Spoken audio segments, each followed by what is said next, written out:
It's the time of wildfires. It's the time of plague. But there's still a lot of parks, so it's also time to make a tour. Maryhill State Park is cursed, at least for us. We've made recent plans to camp there several times, but each time we were foiled by the plague. We finally got to camp there. It's a lovely park on the banks of the Columbia River where they believe in the power of irrigation and green lawns.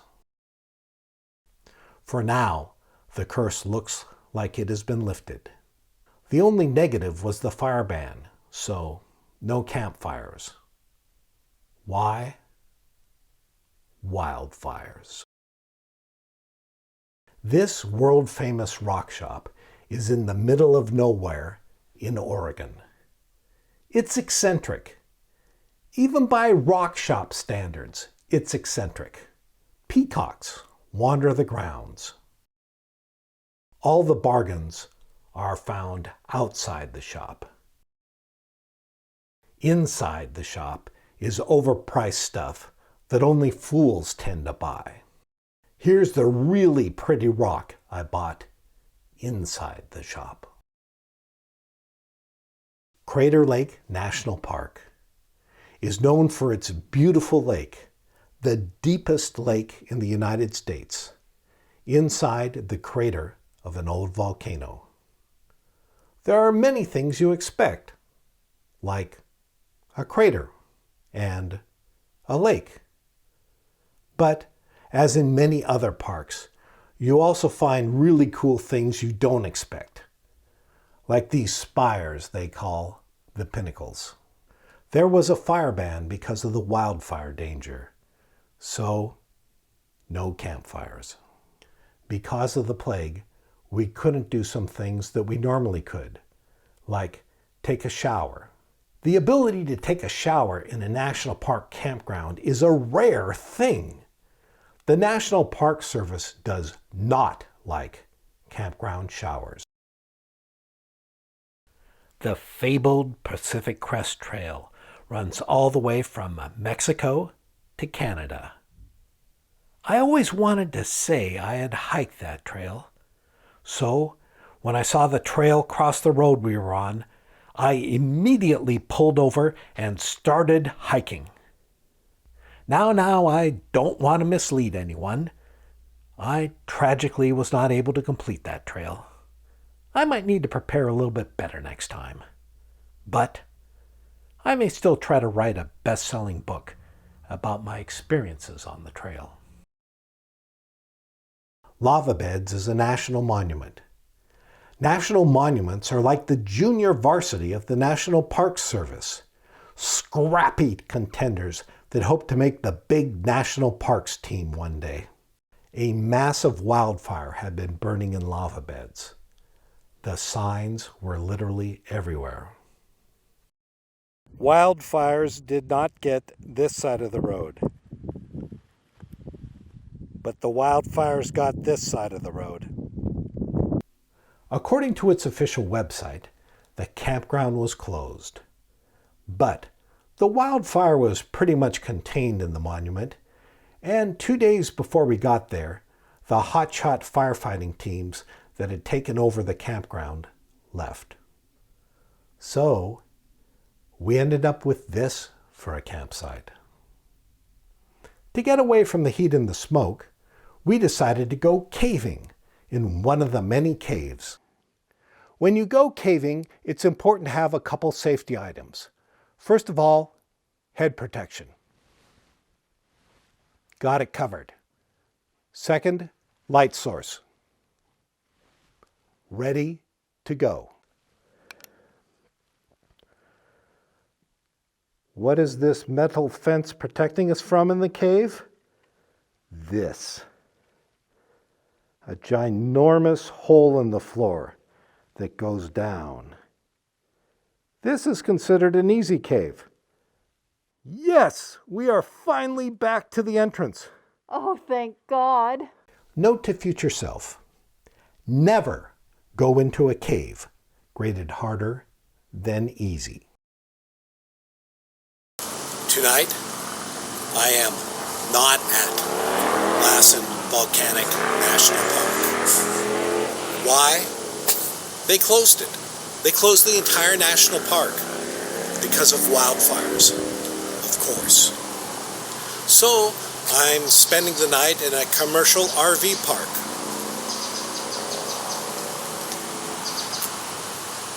Doesn't really look the same, but they do have hot showers, and that's good. Here's what the bathrooms look like in a commercial RV park. If you're not familiar with how bathrooms look typically in a National Park Service campground, this is not it. This is the sort of decor you see in a bathroom in a National Park Service campground. That thing in the lower right is a rattlesnake. Yeah, that happens. Even though it was a commercial RV park, no campfires were allowed. As we drove towards the California coast, the wildfire smoke got thicker and thicker. Then we saw this.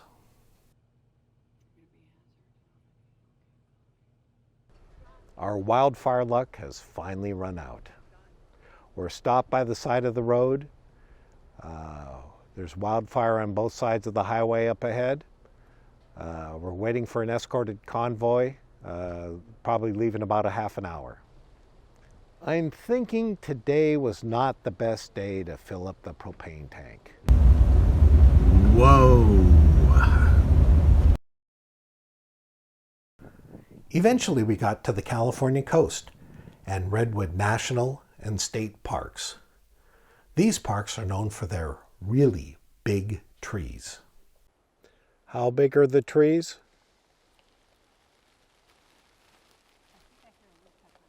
That big. Look at the little turquoise dot on the ground just to the left of that big tree. That dot is my lovely partner. That's what the weather was where we were from. But now here on the California coast, things are a little different. After months of carrying around campfire supplies, I finally found a place I could build a campfire. I had all the necessary supplies: a Presto log, a fire extinguisher in case things got out of hand, and lighter fluid in case things did not get out of hand.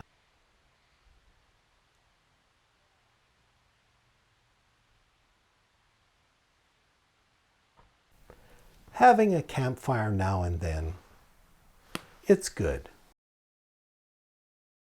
This is a critical piece of gear in the van. It tells us essential information. Today is Thursday.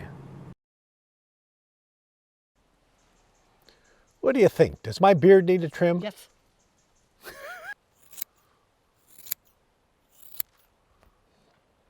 Hiya. Yeah. Okay now. Will there continue to be cracks about looking like a billy goat? Now you look just a little bit like a little terrier. Adequate. I have discovered the most amazing thing. There must be a living history museum around here or something. These things used to cost $0.25 and you'd make a telephone call.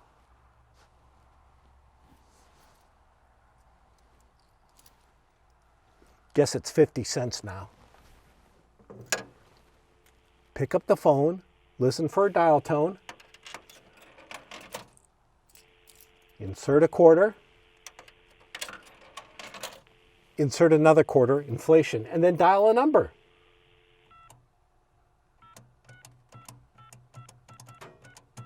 I'm dialing my cell phone.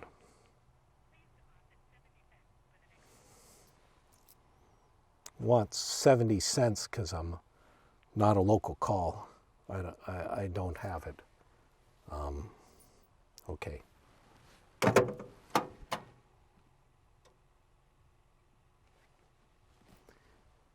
It should have given me the money back, but this was a coin release. No money back. Everywhere we went, the plague was different. This gas station had a friendly bouncer whose only job was making sure everyone who came inside first sanitized their hands and was also wearing a good mask.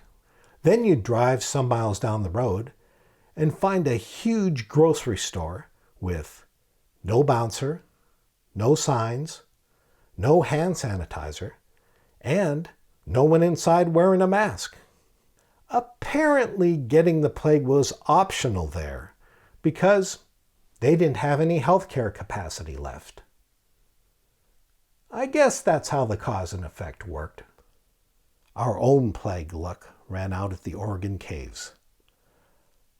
A couple of weeks before, they were sure that they would be open when we visited.